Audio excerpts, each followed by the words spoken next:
കോൺഗ്രസ് രാഷ്ട്രീയത്തിലെ സൗമ്യമുഖം തെന്നല ബാലകൃഷ്ണപിള്ള അന്തരിച്ചു എന്നതാണ് ഈ മണിക്കൂറിലെ ഏറ്റവും സങ്കടകരമായ വാർത്ത. കുറച്ചു നാളായി വാർദ്ധക്യ സഹജമായ അസുഖങ്ങളെ തുടർന്ന് അദ്ദേഹം ചികിത്സയിലൊക്കെ ആയിരുന്നു. ഇന്ന് രാവിലെ അദ്ദേഹത്തിൻ്റെ ആരോഗ്യനില കുറച്ച് പ്രശ്നമായി. അല്പസമയം മുൻപാണ് അനന്തപുരി ആശുപത്രിയിൽ അന്ത്യമുണ്ടായത്. അല്പസമയത്തിനകം ബാക്കി കാര്യങ്ങൾ, ഈ പറയുന്ന സംസ്കാര ചടങ്ങുകളെക്കുറിച്ചും എപ്പോഴത്തേക്കാണ് വീട്ടിലേക്ക് കൊണ്ടുപോകുക എന്ന കാര്യങ്ങളൊക്കെ അല്പസമയത്തിനകം അതിൻ്റെ കൂടുതൽ വിശദാംശങ്ങൾ പുറത്തേക്ക് വരും എന്നാണ് ശരത്ചന്ദ്ര പ്രസാദ് നമ്മുടെ സലീം മാലിക്കിനോട് നേരത്തെ അവിടെ നിന്ന് പറഞ്ഞത്.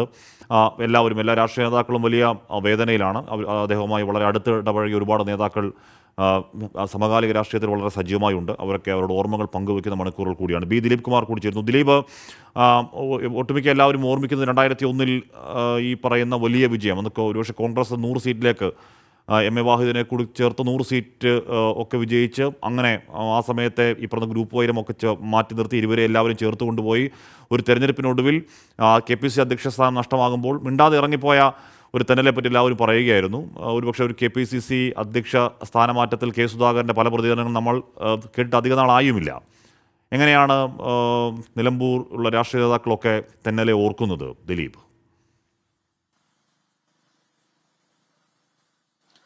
ഹാഷ്മി, കേരള രാഷ്ട്രീയത്തിൽ സംശുദ്ധ രാഷ്ട്രീയത്തിന്റെ പ്രതീകമായിരുന്നു തെന്നല ബാലകൃഷ്ണപിള്ള.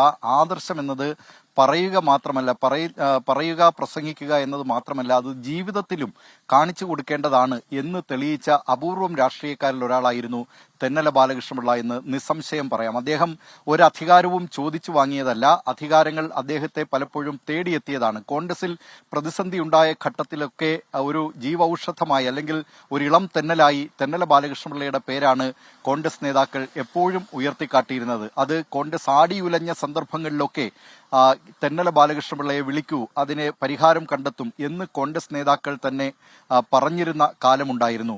ഹാഷ്മി നേരത്തെ ചൂണ്ടിക്കാട്ടിയതുപോലെ 2001 നിയമസഭാ തെരഞ്ഞെടുപ്പ്, 98 വയലാർ രവി KPCC അധ്യക്ഷ സ്ഥാനം ഒഴിഞ്ഞതിനെ തുടർന്നാണ് തെന്നല ബാലകൃഷ്ണപിള്ളയെ KPCC അധ്യക്ഷ സ്ഥാനത്തേക്ക് നിയോഗിക്കുന്നത്.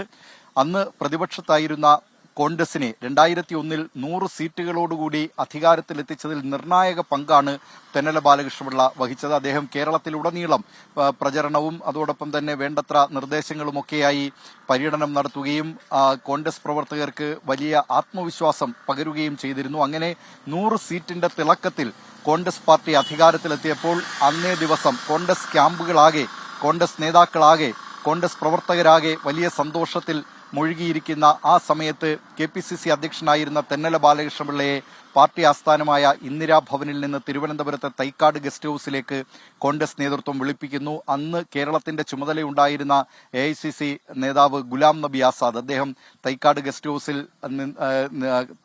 ഹൌസിൽ ഉണ്ടായിരുന്നു. തെന്നല ബാലകൃഷ്ണപിള്ളയെ വിളിപ്പിച്ചിട്ട് കാര്യം പറയുന്നു. മുഖ്യമന്ത്രി സ്ഥാനത്തേക്ക് AK ആന്റണി വരികയാണെങ്കിൽ KPCC അധ്യക്ഷനായി K മുരളീധരനെ നിയമിക്കാം എന്ന ഒരു ധാരണ ഉണ്ടായിരുന്നു. ആ ധാരണ നടപ്പാക്കണം എന്ന് തെന്നല ബാലകൃഷ്ണപിള്ളയോട് പറയുമ്പോൾ എപ്പോഴാണ് താൻ രാജിവെക്കേണ്ടത് എന്ന് ഒരു ചോദ്യം മാത്രമാണ് തെന്നല ബാലകൃഷ്ണപിള്ളയിൽ നിന്നുണ്ടായത്. സാധാരണഗതിയിൽ മുറുമുറുപ്പും അമർഷവും ഒക്കെയായി ഇങ്ങനെ പദവി ഒഴിയുന്ന നേതാക്കന്മാർ അവരുടെ വികാരം പ്രകടിപ്പിക്കുമ്പോൾ തെന്നല ബാലകൃഷ്ണപിള്ള പറഞ്ഞത് എപ്പോൾ താൻ ഒഴിയണം എന്ന കാര്യം മാത്രം പറഞ്ഞാൽ മതി എന്നാണ്. അപ്പോൾ ഗുലാം നബി ആസാദ് പറഞ്ഞത് ഇപ്പോൾ തന്നെ ഒഴിയൂ എന്നാണ്.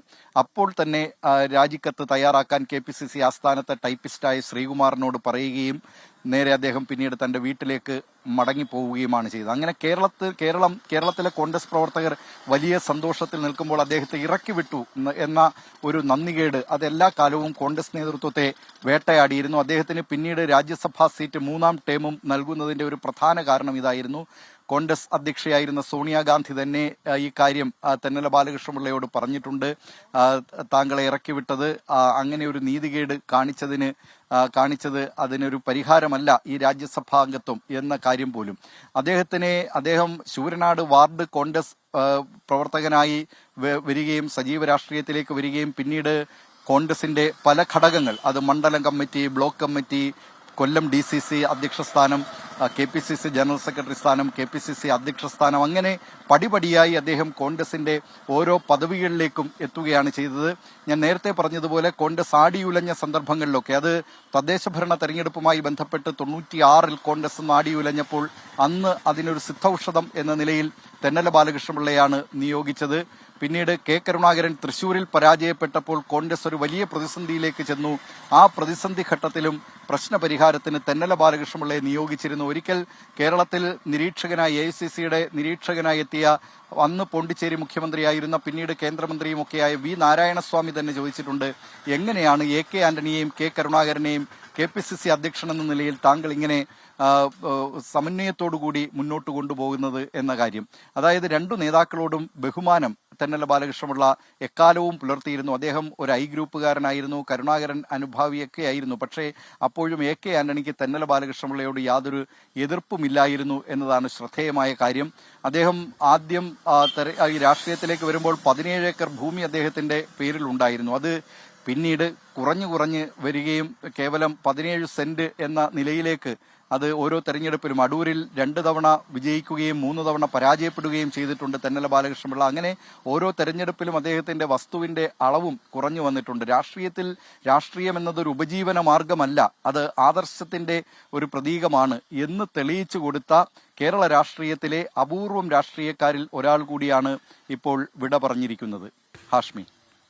ബി ദിലീപ് കുമാറാണ് വിവരങ്ങൾ നൽകുന്നത്. തെന്നൽ എന്ന വാക്കിന് ഒരു ഇളംകാറ്റ് എന്നൊക്കെയുള്ള അർത്ഥം കൂടിയുണ്ട്. അങ്ങനെ ഒരു ഇളംകാറ്റ് പോലെ ഒരു രാഷ്ട്രീയ സാന്നിധ്യമാണ് തെന്നല ബാലകൃഷ്ണപിള്ള. അദ്ദേഹം വിടവാങ്ങുകയാണ്.